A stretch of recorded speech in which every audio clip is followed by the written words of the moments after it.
Well, hello everyone, Philosopher Stoner 666 here. So as you can see, on Sunday I shaved my head, and I didn't get a very good reaction from my father. I've been living with him lately. I got fired from my job. Let's see, what am I going to talk about today? Oh yeah, doing a shout-out video, quick video to vegan traveler Malaysia.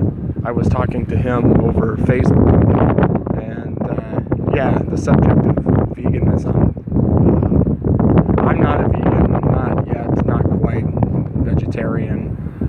I might have talked about it before in my other videos that when I was a child, let's see, I would have been in grade 4. Don't remember exactly how old I was.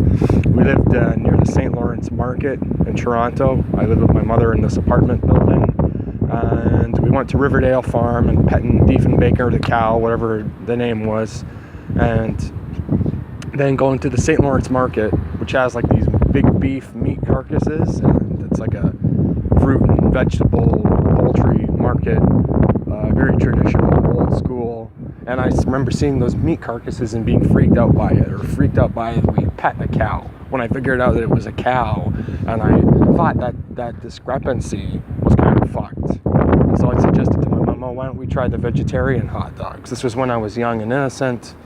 That lasted about a week before she said, no, fuck this, they taste like garbage, and we went back to being strict meat eaters. And as I've said before in my other videos, my mother, huge carnivore, she liked her rare steaks with the blood practically dripping out of them and stuff. She, towards the end of her life, about the 2 weeks before it happened, she lamented that she couldn't give up meat, that she felt that there was something wrong about it. After all of our trips and stuff in Asia and to Cambodia, all that, she felt it was wrong on some level, and she was getting into sort of Hinduism, Buddhism, spirituality, whatever, but she still ate meat, but I noticed not as much. And that's interesting to me. And I lament, when I was younger, I did a volunteer program called Katimavik, and I lived with a bunch of people that they're very pretentious. They were kind of assholes, but they were vegan or vegetarian, mostly vegetarians. And I sided with a guy that was a huge meat eater, from Alberta, liked his steaks, liked his hamburgers, and he was nice to me and the others weren't nice to me. And maybe if they'd been a little bit nice to me, I might have been a vegetarian kind of vegan person a lot longer, way before. So anyways, I've changed my ways, realized I'm wrong, I've been wrong, and since it happened, I've been pretty strict about it. Only thing I haven't quite given up yet is cheese, but I don't go and buy cheese. Sometimes my dad buys cheese and I will have a little bit, and I've read that it's addictive. It's like, crystal meth or whatever. So, I'm trying. I have my rice and beans, sweet potatoes, vegetables, fruits, peanut butter and jam sandwiches, mainly the rice and beans, and it's pretty healthy. My shit's healthy. I feel better. I can see that there's health benefits to it, and I would approach it from the stance of antinatalism, mainly, not about animal welfare so much as antinatalism, that if we want to phase out human reproduction, it applies to animals as well. And it's not about not killing animals, it's about the last generation of animals,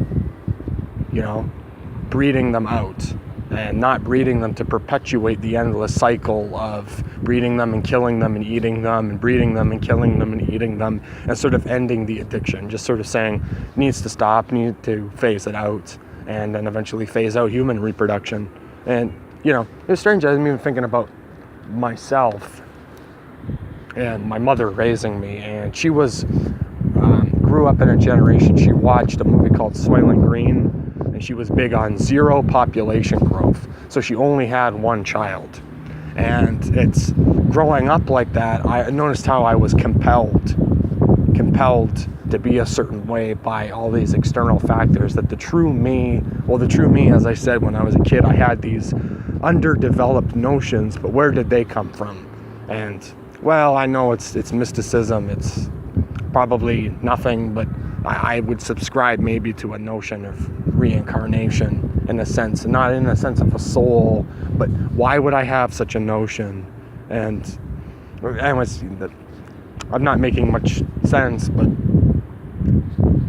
my mother, zero population growth. It was only another logical step to get to where I am, where I'm not having any kids.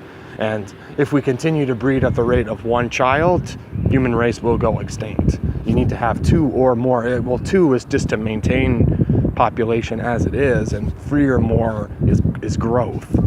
And like I said, that's my position, and it applies the same as well to animals. To not breed. It's about not breeding them. It has nothing to do with their welfare. And any organism currently on this planet is fucked. So all the animals that currently exist, kill them, eat them, and then that's it. The party's over. But we can't, as long as we continue to perpetuate it. And I think, we want to get off that wheel. So anyways, Vegan Traveler Malaysia, I'm going to put a link in the description to his channel. Go check him out. Philosopher Stoner 666 out.